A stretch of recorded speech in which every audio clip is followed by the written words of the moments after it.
Here we are between two sprints. I'm your host, Matt Tomats, joined by my fearless co-host, Adam Rolfe, aka Speed Farm, and our guest of honor today, JT Ayers, head track and field coach at Trabuco Hills High School. Or is it just No, you said it Trabuco? right. Yeah, Boom. All right, exactly. gotta trust my gut. So here we are between two sprints, had to show it off the fancy software, but Coach JT has been diving into all things 1080. He's been killing it. He's been getting first, just athletes fast the last, 20 plus years. Kind of crazy to think about. But welcome to the show. How you doing? And fill in anything about your background that's pertinent, and then we will hop into it. Oh my gosh, you said pretty much everything.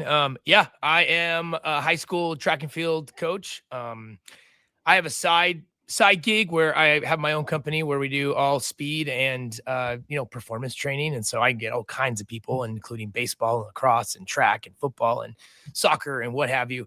But I am now in the community of 1080, and Adam's on the podcast. That guy has been like the friend that neither one of us asked for. So we have become very close to just talking on a Zoom, like, how do I turn it on? And what is this thing? And now we're in a fun spot. So it's good But to you see figured Adam it again. out, man. You figured it out. So it's all good.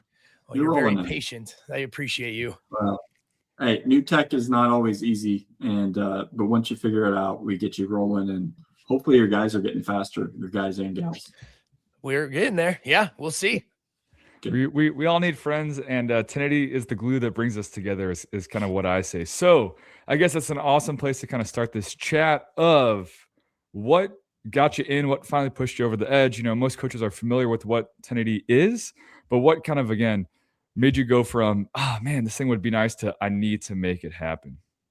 Well, I'm definitely not a coach that just looks at tech or any type of cool, shiny thing and say, I need to have that. It just doesn't work. One, because things cost a lot of money. And if you're watching this podcast, the 1080 is extremely expensive. Like that is that defining factor of, is this worth it? Is it not? And I put it on social media a long time ago. Hey, I'm interested in something with the 1080 in mind. What options do I have? And I had a lot of people say, hey, here's a knockoff. Here's a knockoff. Here's a knockoff. This could get you more bang for your buck. But I'll tell you this, like my program works very, very hard to fundraise, and we host some of the biggest track meets in California. I personally do a lot of personal fundraising just with the team and trying to give. I'm in a public school. And so you don't even have to pay to be part of the program. It's something that is required if you're going to be a public school employee and a public school athlete. You get the things even if you don't give the donation. So how do I afford this? Well, we spent time fundraising and setting aside money. And then I figured, and I mean, if anybody's watching this and they're trying to figure out what works and what doesn't, is I'm sure those knockoff things are fine, but I've bought knockoff things in the past. And then after a year or two, I feel good about it. And then it breaks. And I say, why didn't I just go with the thing that actually was the best? And so we saved. I spent probably at least a year and a half to 2 years waiting. And then I bought the 1080. And it has been worth it because I know I have a product that's going to work and is going to last. It is proven. I've seen it on social media. I've been friends with people.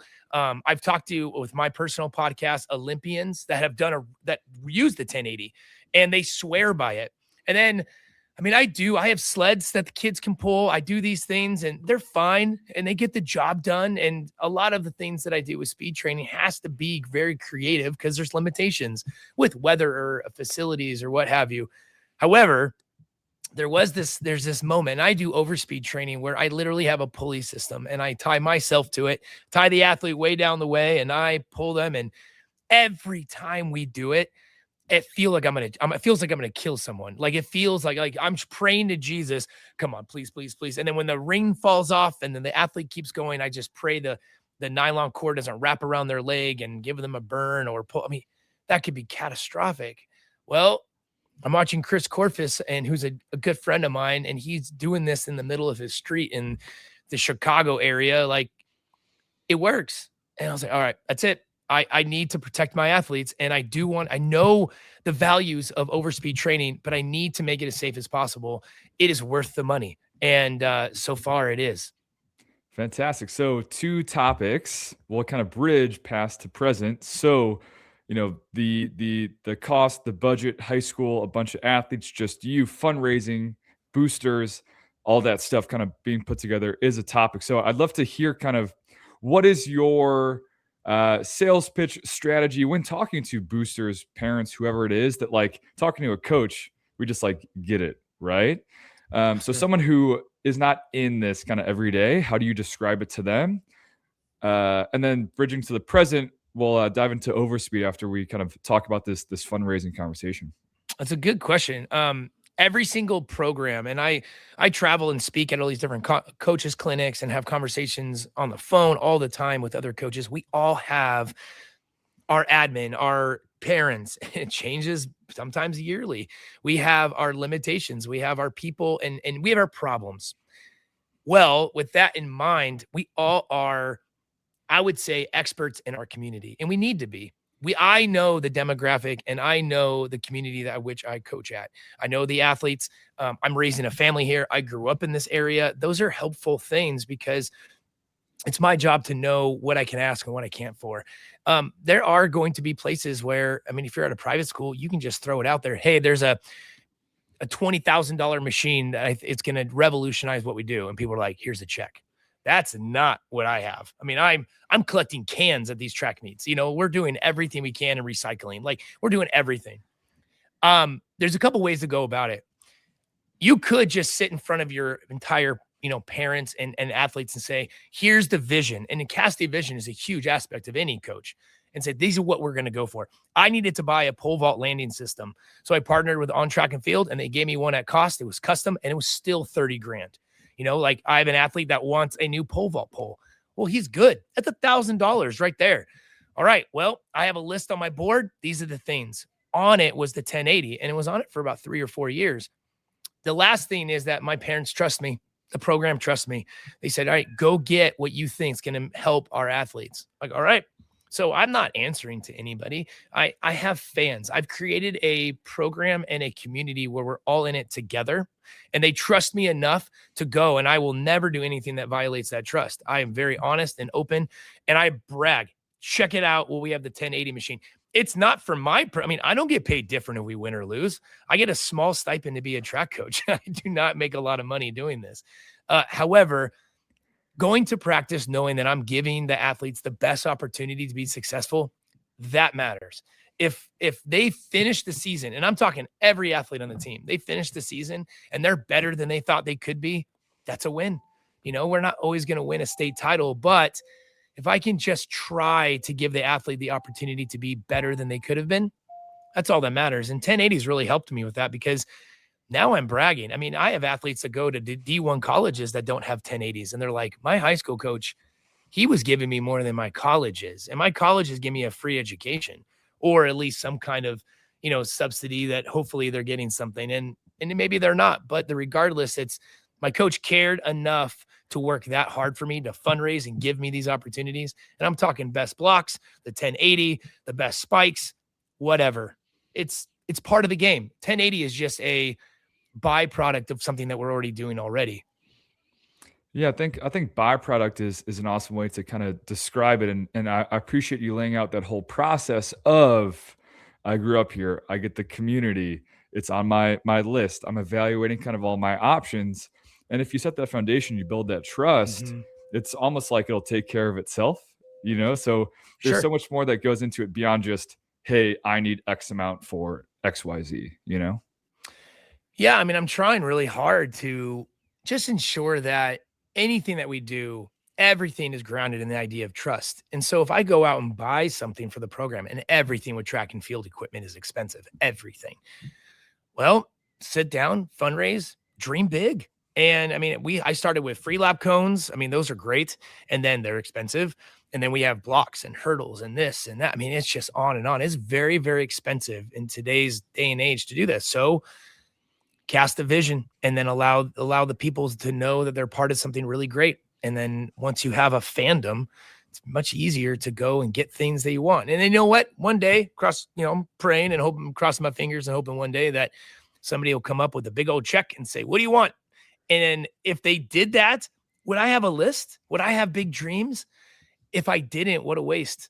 Totally. So Awesome, kind of setting the scene, the current state of kind of you as a track coach of a program, not just the actual X's and O's of track. But now that you have the 1080, let's dive into overspeed. As that is one of the most unique things that the 1080 does, as it's easy to wrap your head around just resistance, right? There's sleds, there's all these other kind of things. So between 120 meters of pull, being able to dial it into the 0.1 kilos, you get up to 14 meters a second. The line retracts in itself or on the spool. Mhm. So all of the reasons why it makes sense. But what has been your favorite things besides just running fast? Is it drilling, cueing? Is it for warm up and potentiation, kind of overspeed assisted sprinting? Now you have the ability to do it. How does it fit into Coach JT Ayers' program? Well, I mean, you have this device that is endless. I mean, you can get on, you can watch. I already mentioned Chris Corfus. You can go on there and even like just follow 1080 on social media. There's coaches doing things that I'm like, wow, I never dreamed about that. So I have this machine that can do so much. It's it's in my best interest and my athlete's best interest to sit down and figure out what are the things that I can champion. What are the things that are going to be my performance indicators that I'm going to just make sure I'm an expert in? And then as time goes on, I'm going to build off of that. I would say the same thing as a teacher. A teacher figures out what are the core principles or learning objectives for teaching. And then the next year they teach it, they get a little better and then a little better. And you're continuing to get better. So I am right now, I'm not in a place, humbly speaking, where I can speak to all the cool things you could do and experiments you can do. I'm learning, but I'm not there yet. So where I'm at right now is I've gained a lot of traction and I feel like we're getting very good at a few things. One is resistance. I've done a bunch of things. There's some things I didn't like. Some things just didn't make sense to me. All right, scrap them. Adam has been really helpful with helping me figure out like load velocity profiles and things like that. But what if I just put 3 kilos on it? I put the athlete in it. I have them do a few starts and then I take it off and have them do a start. Great contrast training. What if I take the 1080 and I actually stick it onto a bench so it's raised, elevated a little bit, and then I attach it and make the hurdlers go over the first 2 hurdles with it. And then they walk around the hurdle and let go so it retracts back rather than retracting and hitting hurdles. And sometimes you have to protect yourself from stupid. So I have to ensure that happens. Well, those things have proved really helpful. How? I'm timing them. And then you take this whole other aspect of it. I'm going to take my athletes that are smart enough to understand this. I'm going to create things from webinars and Chris Corfus and a bunch of other things where here are key performance indicators. This is what the ratio of force should be. This is the amount of power you should be giving. This is how many meters per second you should hit on your first, second, third step. So I just created, because I'm not smart enough, I created a Google document that just literally has an Excel spreadsheet style. Here, this is it, this is it, this is it. And now we copy and paste. Boom, boom, boom, boom. Every time they do an activity, I go in there, I check it, I just type it in. And then now the athletes are able to see the result of their progress over time. And not only that, but I mean, they can walk into my classroom. I'll say, hey, this is yesterday's session. If I have the tablet device, I can show them in that moment. But when you have a lot of athletes, you can't sit there and talk to every individual athlete after every single rep. Sometimes you got to do reps. I'm still videotaping with my phone in slow-mo. I'm still looking for shapes in triple extension. I'm still looking for where they're doing for the first 4 steps. I have Vince Anderson's acceleration chart, ladder on the ground. I'm making all the marks with chalk, and I'm videotaping to see if they're hitting the steps. Great. Those things I always had. But now the 1080 is giving me even more information. It's things that my iPhone 17 can't see, right? Things that I can't see or even hear when they're running. I now have more evidence to see if their right leg is stronger than their left, if the ratio is off. I mean, are they hitting max power? Are they coming up out of their drive phase too soon? One of my fastest athletes, I had no idea that her turnover was so slow. She looks fast. She is fast, but now we're getting more data and the 1080 is helping me out. So I'm now creating plans for these athletes based on the information I'm receiving, and it's not over daunting. I've just basically came up with a few metrics. That's what we're going to go off of. This is what it means, and let's coach through that. Yeah, that's the advice. JT, when you and I first met, I think it's keep it simple from the beginning and then let it expand. anytime we're using new technology or putting something in our program, like step by step, and then it really compounds on the results that you're going to get. One of the questions we get a lot from high school coaches is how can, and I'm interested to know how you've overcome this with one unit at a school. Like, how are you implementing that device? Like, what size of roster of kids are you working with? How are you deciding when they get to use it compared to other modalities? Because, right, a lot of coaches are using it side by side with other things, right? We don't, a lot of teams can't have 4 of these. Sure, you might have it on your wish list, but like just getting one in the door would be awesome for a high school. Could you kind of share what you're finding is working in your program? Sure. I have a large team too. I mean, I'm close to 300 athletes. That's after tryouts. I mean, it's large. Sprinters. I mean, I have about 62 boy sprinters and about 51 girl sprinters. And that's not counting hurdlers and jumpers. And I mean, anybody else that wants to use this. So any coaching that you're going to do, you have to figure out what subsection or what group is going to do what. I can't expect the state caliber senior to do the first year freshman level things. So I give them something to aspire to, like, hey, one day you'll be in that group, but for now you're in this group doing this. I've been finding that the 1080 is still something that I'm trying to figure out. What has been most helpful is on acceleration days, I put it on the track. I have the athletes belt up if they're in it or not. They already know who they are because I've already put them into the system. So it's a lot easier. They can actually walk over, click their name, and then go hop in. Their friend, as soon as they get in the blocks, can walk over and just clip them in. I have a starter free lap cone that starts them. So I can be over here working on trail legs and this and shapes and talking about athletes and anything. And then I can have the workout happening over there, and I'm going to be receiving the data later and hold them accountable to that. That's one way. The other way is I stand there and I say, all right, you're in lane 5 is where the 1080 is going to be today. Even though I could, wheel it around and move it, I set it up here. You, and you're going to be using the 1080. You and you, not today, but you're going to be in blocks right next to them. I have found that you get a whole lot more bang for your buck, especially with any type of resistance, let's say 3 kilos, if they're running against somebody. So either side of them, they're going to be doing block starts, but they're the one with resistance. That's been super helpful. And they want to race their buddy. I mean, it's track and field. They want to race. Anybody wants to race and chase and not be beat. Well, you take your state caliber senior athlete and you have them against a sophomore without it. That sophomore is going to get real close to beating them, even though they're the one without the resistance. Everybody benefits. Everybody wins. And then you take it off. And then have them do it without. There's a lot of things you can be and you can do that just get creative. But the idea is, if you have a piece of technology, I mean, it's your job to segment out groups and figure out who it's benefiting. It really doesn't benefit the kid that doesn't even know how to push out of the blocks in the first place. It can maybe in the off season. However, for now, when we have 2 weeks before our first track meet, I need the athletes that really know what they're doing to hop in there and then give the other group something to aspire to be in. Yeah, I think that's an awesome way to put it, where just because you can doesn't mean you need to.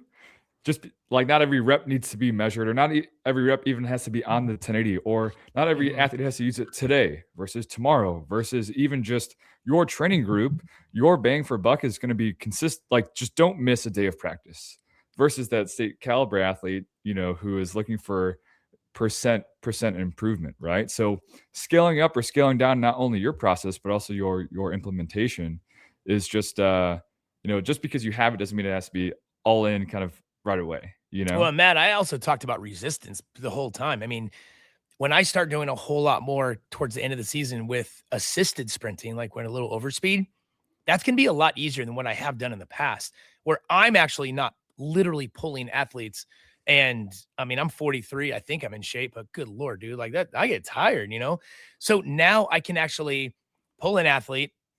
They can be done. I can just hook the next one up and go. I honestly feel I'm going to get a 3 times, yielded output better than I would have if I'd done it the other way. So the assisted sprinting is actually something I'm really looking forward to. And the athletes are I mean, they're already believing it. I mean, I tell them I bought something that the Olympians have. They're like, oh, cool. Like, all of them believe they're going to be faster. And sometimes that's pretty powerful. You just have to find a new way to get your steps in, I guess, now that you're not pulling your I athletes. have no problem with that, my guy. My geez, like this is my whole life is walking around.